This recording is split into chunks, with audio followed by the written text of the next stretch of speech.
আসসালামু আলাইকুম। শেখ হাসিনার সাথে ফোন আলাপ ফাঁস। শেখ হাসিনার সঙ্গে কথা হয়েছে জিএম কাদের কি আলোচনা হলো জানিয়ে দিচ্ছি এই ভিডিওতে বিস্তারিত সংবাদ রয়েছে। ছাত্র জনতার অভ্যুত্থানে 2024 সালের 5 আগস্ট সাবেক প্রধানমন্ত্রী শেখ হাসিনা পতনের পর তার সঙ্গে কুশল বিনিময়ের কথা জানিয়েছে জাতীয় পার্টির চেয়ারম্যান জাপা জিএম কাদের। তবে কখন কথা হয়েছে সে বিষয়ে নির্দিষ্ট সময় তিনি উল্লেখ করেননি। রোববার 19 এপ্রিল এক সংবাদ মাধ্যমের টকশোতে অংশ নিয়ে এ তথ্য জানান জাপা চেয়ারম্যান। শেখ হাসিনার সঙ্গে 5 আগস্টের পর আপনার কোনো কথা হয়েছে কিনা উপস্থাপকের এমন প্রশ্নের জবাবে বলেন, হ্যাঁ, কথা হয়েছে। উনি তেমন কিছু বলেননি, এমন কুশল বিনিময় করেছেন, ভালো আছেন ইত্যাদি। শেখ হাসিনার সঙ্গে আপনার কথা হয়েছে, তিনি কবে ফিরবেন, বাংলাদেশের রাজনীতিতে ফিরতে চান কি না, কীভাবে আওয়ামী লীগের রাজনীতি নিয়ে কোনো কিছু আপনার সঙ্গে শেয়ার করেছেন কি না, এমন প্রশ্নের জবাবে জাতীয় পার্টির চেয়ারম্যান বলেন, না। কেমন আছেন, ভালো আছেন, এমন ধরনের কথা হয়েছে। জিএম কাদের বলেন, ওনার সঙ্গে তো আমি রাজনীতি করি না, ওই ধরনের কোনো কথা আমার সঙ্গে হয়নি।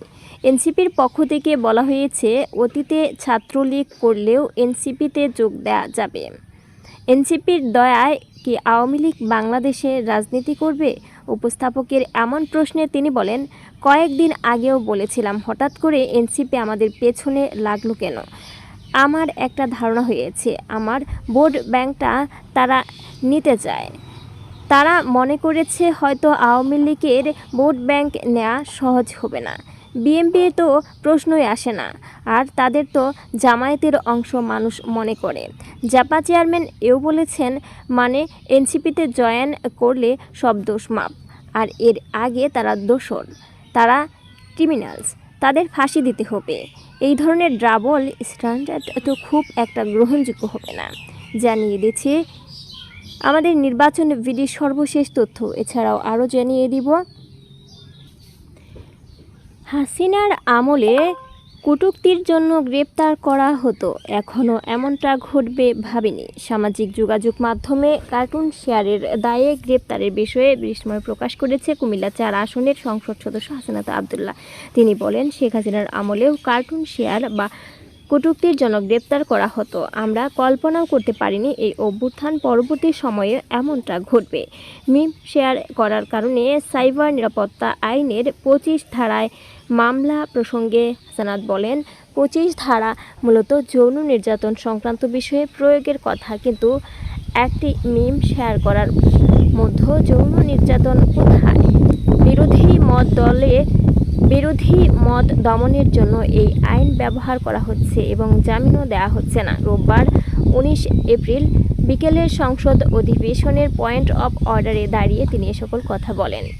জাতীয় সংসদে গুরুত্বপূর্ণ প্রশ্নোত্তর পর্ব মৌখিকভাবে না দিয়ে কেবল টেবিলে উপস্থাপিত করার সিদ্ধান্তে তীব্র ক্ষোভ প্রকাশ করে হাসনাত আবদুল্লাহ। এর ফলে সংসদ সদস্যরা তাদের অধিকার থেকে বঞ্চিত হচ্ছেন এবং মন্ত্রীদের জবাবদিহি এড়ানোর সুযোগ তৈরি হচ্ছে। তিনি বলেন, মাননীয় স্পিকার, ফাংশনাল পার্লামেন্টের জন্য মন্ত্রীদের সরাসরি প্রশ্ন করা এবং তাদের কাছ থেকে উত্তর পাওয়া অত্যন্ত জরুরি। কিন্তু গত 2 সপ্তাহ ধরে দেখছি তারকা চিহ্নিত প্রশ্নগুলো শুধু টেবিলে দিয়ে দেওয়া হচ্ছে। মন্ত্রণালয় থেকে যে উত্তর লিখে দেওয়া হয়, মন্ত্রীরা শুধু সেটাই আমাদের দিচ্ছেন। এতে আমাদের সম্পূরক প্রশ্ন করার সুযোগ থাকছে না। সংসদ কি তাহলে কেবল একটি স্ক্রিপ্ট মনোলগ সেকশনে পরিণত হবে?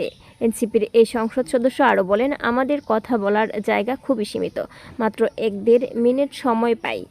সে সময়ে আমরা জনগুরুত্বপূর্ণ বিষয়ে মন্ত্রীদের প্রশ্ন করি, কিন্তু এই প্রক্রিয়া বন্ধ থাকায় আমরা অধিকার বঞ্চিত হচ্ছি। এ ছিল সুপ্রিয় বন্ধুরা নির্বাচনের ভিডিও সর্বশেষ আপডেট সংবাদ। আরও আপডেট পেতে আমাদের চ্যানেলটি সাবস্ক্রাইব করবেন, বেল বাটনে ক্লিক করে রাখবেন সকল ভিডিওর আপডেট সবার আগে পাওয়ার জন্য।